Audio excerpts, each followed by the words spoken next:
Hello दोस्तों, कैसे हो। उम्मीद करता आप लोग अच्छे होंगे और धर्मार्थ क्लासेस में आप लोग का बहुत बहुत स्वागत है। उम्मीद है कि आप लोग का ग्रुप डी का एग्जाम जो है अच्छे से हो रही होगी। चलिए सेशन के ऊपर आते हैं, क्लास के ऊपर आते हैं। क्लास में क्या है कि ये पहला क्वेश्चन है, ये आप लोग का होमवर्क इस ग्रुप में दिया गया था। उम्मीद है कि आप लोग बनाए होंगे और इसका आंसर भी आया होगा। ठीक है, ये 2025 का एनटीपीसी का पूछा हुआ क्वेश्चन है। हम ये बता चुके हैं आपको कि हर क्लास के लास्ट में आपका या तो पूछा हुआ क्वेश्चन या जो चैप्टर पढ़ा दिए हैं उसका क्वेश्चन आप लोग को दिया जाएगा। ठीक है, इससे क्या होगा कि आप लोग का रिवीजन होते रहेगा। चलिए ये क्वेश्चन के ऊपर चलते हैं। देखिए क्वेश्चन में क्या है कि राहुल की आयु उसकी पुत्री की आयु से 3 गुना है। अब से 8 वर्ष बाद उसकी आयु उसकी पुत्री की आयु के 2 गुने से 5 वर्ष अधिक होगी। तो राहुल की वर्तमान आयु बताइए। कैसे बनाएंगे, प्रोसेस होगी, कुछ दिक्कत है नहीं है। पहला जो सेंटेंस है उसको समझने का प्रयास कीजिए। उसमें क्या बोल रहे हैं, राहुल की आयु उसकी पुत्री की आयु से 3 गुनी है, यानी वर्तमान आयु दिया हुआ है। कितना दिया हुआ है, राहुल है, पहले तो ये लिखिए राहुल, उसका पुत्री है यानी कि डॉटर। क्या दिया हुआ है, वर्तमान दिया हुआ है, 8 वर्ष बाद दिया हुआ है। हम वर्तमान में लिख दिए 0। क्या किया है, डॉटर का 3 मल्टीपल, डॉटर का जो आयु है वो 3 मल्टीपल है राहुल की आयु। ठीक है, ये हम लिख दिए। इसके बाद क्या हमको बोल रहे हैं, 8 वर्ष बाद, यानी हम इसको 8 वर्ष आगे लेके जाएंगे। इसको हमको पता चल गया है, इसके जरिए हम इसको 8 वर्ष आगे लेके जाएंगे। लेके जाने के लिए क्या करना पड़ेगा, आगे जा रहा है प्लस करेंगे,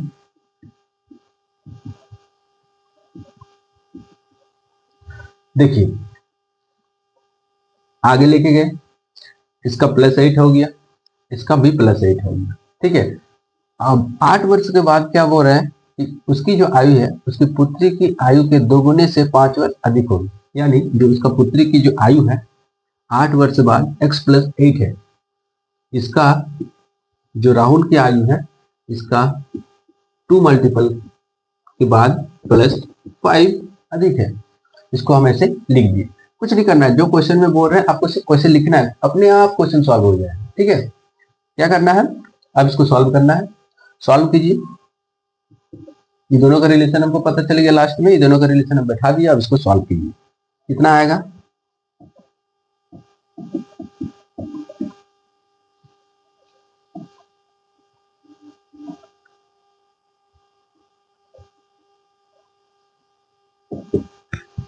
x का वैल्यू कितना आया 13, यानी हमको पूछ किसका रहा है, राहुल की वर्तमान आयु। तो इसका अगर 13 हुआ, डॉटर का वर्तमान आयु 13 हुआ, तो राहुल का कितना होगा, इसको 3 से मल्टीपल कर दीजिए। ठीक है, आई होप समझ में आ गया होगा। बहुत ही अच्छा क्वेश्चन है, ये क्वेश्चन पूछा गया है एनटीपीसी में, पूछा गया आप लोग का इसी टाइप का क्वेश्चन पूछता है, इसीलिए रिवीजन बहुत ही जरूरी है आपका। ठीक है, हम हर टाइप का क्वेश्चन आपको बताएंगे। ठीक है, जैसे जैसे हम चैप्टर पढ़ाएंगे उस चैप्टर से आपको पूछा हुआ क्वेश्चन हम उठा के डालेंगे।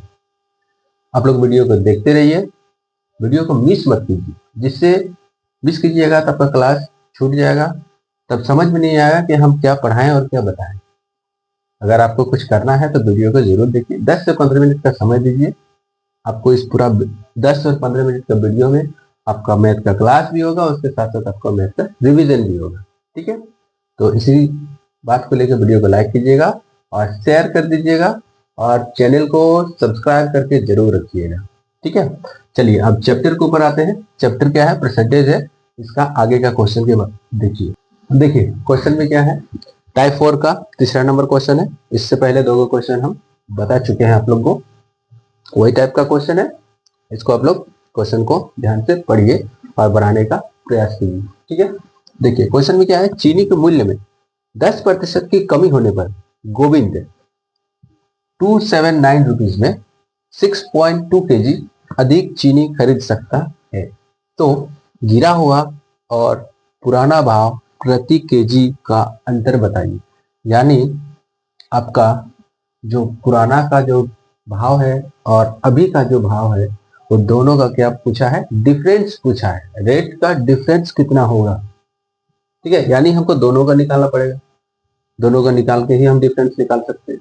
तो चलिए प्रोसेस आप कुछ भी लगा दीजिए, हम इसका जो जो टाइप्स बताए हैं आपको बनाने के लिए तरीका, आप उसको किसी भी यूटिलाइज करके उसको आप बना सकते हैं।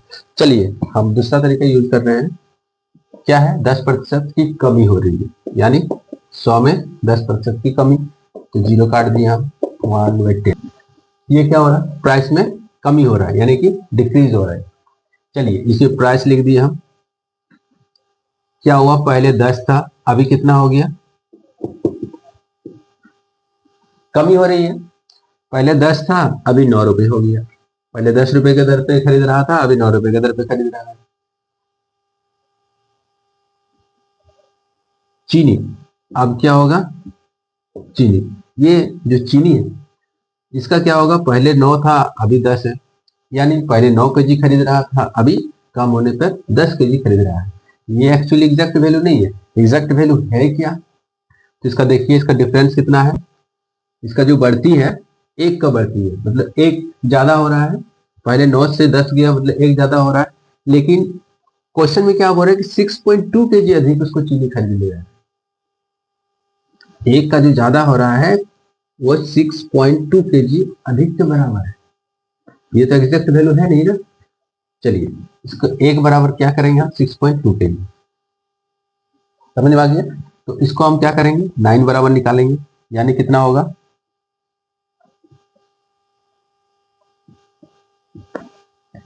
पहले इसको 15.8 केजी शुगर इसको मिल रही थी, गोविंद को मिल रहा था। अभी कितना मिलेगा, अभी ये मिल रहा है। ये क्या है, ओल्ड है, ये क्या है, न्यू है। ठीक है, समझ में आ गया है। अब हमको क्या करना है, प्रति केजी रेट पूछ रहा है। रुपीज कितना है उसका, 279। 279 रुपीज में वो पहले इतना केजी खरीदा, अब उसको इतना केजी खरीदा, रेट कम होने पर उसको इतना केजी उसको मिला। तो प्रति केजी इसका भाव कितना होगा, इसको डिवाइडेड कर दीजिए, 62 केजी से डिवाइड कर दीजिए, अभी का हो जाएगा, ये कितना आ जाएगा आपका, 4.5 रुपए। ठीक है, फिर इसको 279 को 5.8 से कीजिए, पॉइंट हटाइएगा तो 0 बैठेगा, 5 8 जा 40, 5 5 जा 40, 49 हो जाएगा आपका 29, ये हो गया 5। ठीक है, यानी ये नया रेट है हुआ, ये ओल्ड रेट हो गया। ये दोनों का डिफरेंस कितना होगा, 0.5। यही पूछा है क्वेश्चन में। क्वेश्चन में पूछा क्या है, पुराना और नया दोनों का जो वैल्यू है, जो आपका रेट है, उसका डिफरेंस पूछा है। तो चलिए डिफरेंस हम निकाल दें, 0.5 रुपीज। ठीक है, आई होप इसको समझ में आ गया होगा। हम दूसरा तरीका से इसको बनाए, आप उसको तरीका भी बना सकते हैं, 10% बराबर उसको लेके 6.2 केजी, फिर भी आपका ये निकाल के आपको आंसर आ जाएगा। ठीक है, चलिए अब नेक्स्ट क्वेश्चन को चलते हैं। देखिए क्वेश्चन में क्या है, ये टाइप 5 का पहला क्वेश्चन है। पहला क्वेश्चन क्या है, देखिए क्वेश्चन को पढ़िए, क्वेश्चन को पढ़कर समझने का प्रयास कीजिए।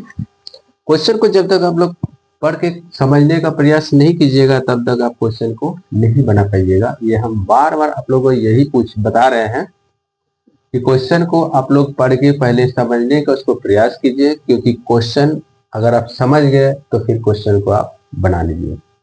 ठीक है, क्वेश्चन क्या है, एक परीक्षा में 34% विद्यार्थी गणित में, 42% विद्यार्थी अंग्रेजी में और 20% विद्यार्थी दोनों विषय में फेल हुए, तो कितने प्रतिशत विद्यार्थी दोनों विषयों में पास हुए। इसका मतलब क्या है, ये जो आपका परसेंटेज का जो रेशियो है, ये तीनों जो दिया हुआ फेल का रेशियो दिया हुआ है। ठीक है, चलिए इसको हम पहले बनाते हैं ऐसे करके, इसको भी थोड़ा समझिएगा। ये क्या है, मैथ हो गया, ये क्या है, इंग्लिश हो गया, ठीक है। चलिए दोनों में क्या है, ये दोनों 20%, दोनों में 20% विद्यार्थी फेल हुए और 42% इसमें 42 इंग्लिश में और मैथ में आपका 34। ठीक है, ये चीज याद रखिएगा कि मैथ में 34 है, इसका मतलब ये 20% इसमें इंक्लूड है। ठीक है, इंक्लूड है का मतलब यहाँ 20% है तो यहाँ कितना आएगा, इसका मतलब 14। ठीक है, 14 प्लस 20 इक्वल टू 34। ये टोटल में आ गया 34, ये 34% आ गया। यहाँ कितना है 42, इधर इंग्लिश में 42 बोला है, 42 बोला है, इसका मतलब 20% तो पहले से है मौजूद, इसमें कितना आएगा 22%। समझ गए, इसको इस तरह से निकालना है। इसके बाद हमको ये जो 3 ठो हमको जो परसेंटेज मिला, यानी 14% जो है ओनली मैथ में और टोटल कितना है 34। इंग्लिश में कितना हुआ 42% टोटल है, लेकिन अगर ओनली इंग्लिश में बोलेंगे तो 22%। ठीक है, 22% इंग्लिश में फेल हुआ और बोथ यानी कि दोनों में जो है 20% फेल हुआ। तो फेल होने का हमको टोटल परसेंटेज कितना आया 14, 20 और 22, यानी कितना हो गया आपका 56। ये क्या हो रहा है, फेल हो रहा है, यानी 100 में हमको 56% क्या हो रहा है, फेल होने का रेशियो हमको मिला। तो पास होने का रेशियो कितना मिलेगा, इसमें 100 लेस कर दीजिए, 44, ये हो गया आपका पास। ठीक है, समझ में आ गया है, ये चीज ध्यान से समझिएगा। देखिए नेक्स्ट क्वेश्चन क्या है, चलिए नेक्स्ट क्वेश्चन को करता है, कोशिश कीजिए, वही टाइप का है।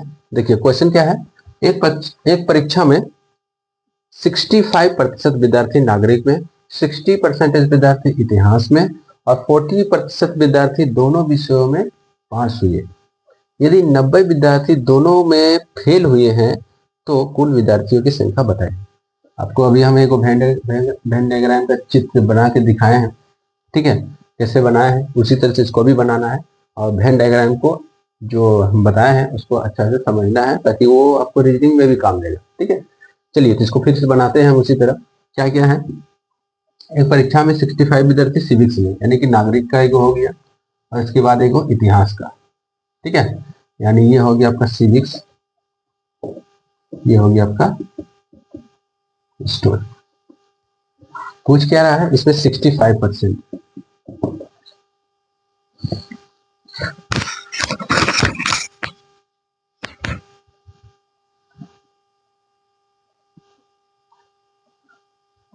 इसमें हिस्ट्री में कितना है 60, बॉथ दोनों में कितना है 40। चलिए ये दोनों का हमको पता चल गया है, दोनों का 40 है, ये क्या है पास हो रहा है, यानी कि ये सभी पास का परसेंटेज है। ये 40 हुआ, यानी इसमें कितना बचेगा ओनली में, टोटल ये 65 है, इसमें कितना बचेगा 25। ठीक है, अब ये 60 है या 40 ऑलरेडी है मौजूद, इसमें कितना होगा 20 होगा, 60 बनाना होगा क्योंकि टोटल ये 60 है, ये टोटल 65 है। तो यहाँ कितना हो गया 25, 40 और 20, यानी कि 60 और 85। ये क्या हो रहा है पास हो रहा है। फेल कितना हो रहा है, यहाँ हो रहा फेल 90 विद्यार्थी फेल हो रहा है दोनों में। ठीक है, तो जो बच रहा है वो दोनों में फेल हो रहा है, यानी फेल कितना हो रहा है, तो इसको 100 में माइनस कर दीजिए, आपका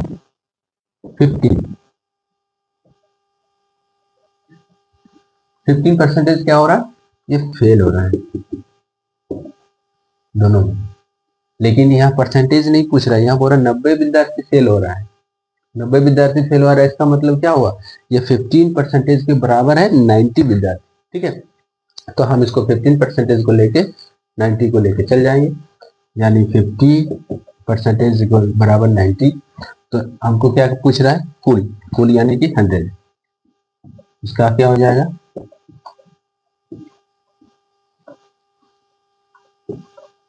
ठीक है 600 विद्यार्थी, कुल विद्यार्थी की संख्या 600 विद्यार्थी पार्टिसिपेट किए हैं, जिसमें से टोटल 600 विद्यार्थी है।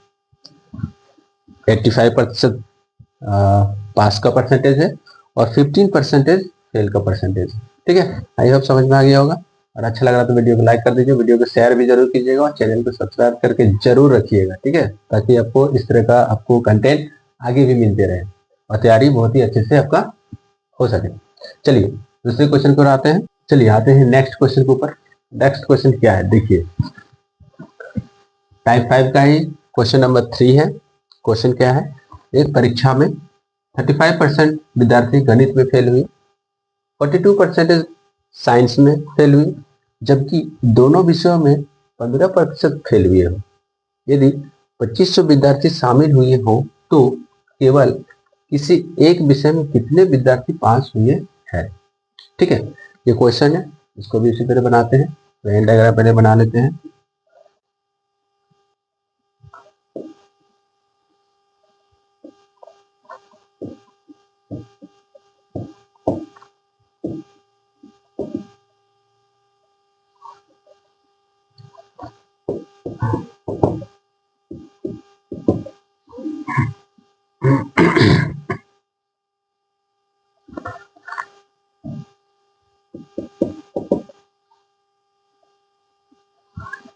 ये हम बना लिए।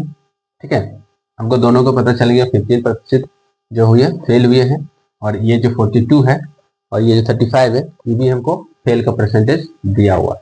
ठीक है, तो चलिए 35 क्या है, टोटल है। मैथ में 35% फेल हो रहा है, तो बचा कितना, या 15 तो ऑलरेडी है, एग्जिस्टिंग है, यानी कि हमको कितना यहाँ पर होगा 20%। 20 + 15 = 35। अब यहाँ कितना हुआ 42, 42 में 50 ऑलरेडी है यहाँ पे। यहाँ कितना हमको बचा 27। ठीक है, तो 27 यहाँ बचा, यानी कि 27% क्या है, साइंस में ऑनली है और ये 15% बहुत में है, तो टोटल आपका 42 हो गया। चलिए ये क्या है, ये जो हमको परसेंटेज मिला ये फेल का है। हमको क्या पूछ रहा है, पास का पूछ रहा है ना, किसी एक विषय में। तो एकल विषय में कितना है 27 है और एकल विषय में आपका 20% है। चलिए ये तो पता चल गया, ये 35 है, ये 20% बचेगा और ये 42 है तो ये 27% बचेगा। ठीक है, हमको पूछ क्या रहा है, केवल किसी एक विषय में कितने विद्यार्थी पास हुए, कितने विद्यार्थी, टोटल विद्यार्थी कितना है, यानी 100 = 2500, 1 = 25। देखिए क्वेश्चन को समझिए कि केवल किसी एक विषय में कितने विद्यार्थी पास हुए हैं, तो पास होने का रेशियो कहाँ होगा, ये जो 20% है फेल का, यही पास होने का भी रेशियो होगा।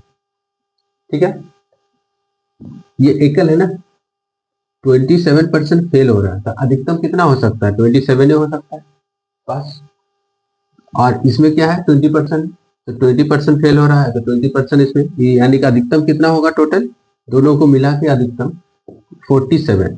ठीक है, 20 + 27, तो यानी कि 47% आपको निकालना पड़ेगा अधिकतम पास होने का जो रेशियो है वो अधिकतम 47 होगा। ठीक है, तो 47 से मल्टीप्लाई कर दीजिए।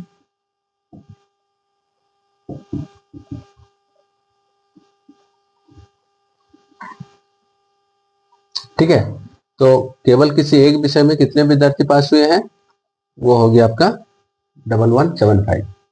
ठीक है, 20 + 27, ये फेल होने का जो परसेंटेज है, ये भी फेल होने का जो परसेंटेज है ये एकल परसेंटेज है। ठीक है, तो ये दोनों को मिला के जो आएगा 47, ये अधिकतम पास होने का परसेंटेज होगा, इसीलिए अधिकतम एक विषय में अधिकतम कितना होगा 47। ठीक है, वीडियो को अच्छा लग रहा है तो लाइक कर दीजिएगा, चैनल को सब्सक्राइब करके जरूर रखिएगा और वीडियो के लिए देखने के लिए बहुत बहुत धन्यवाद।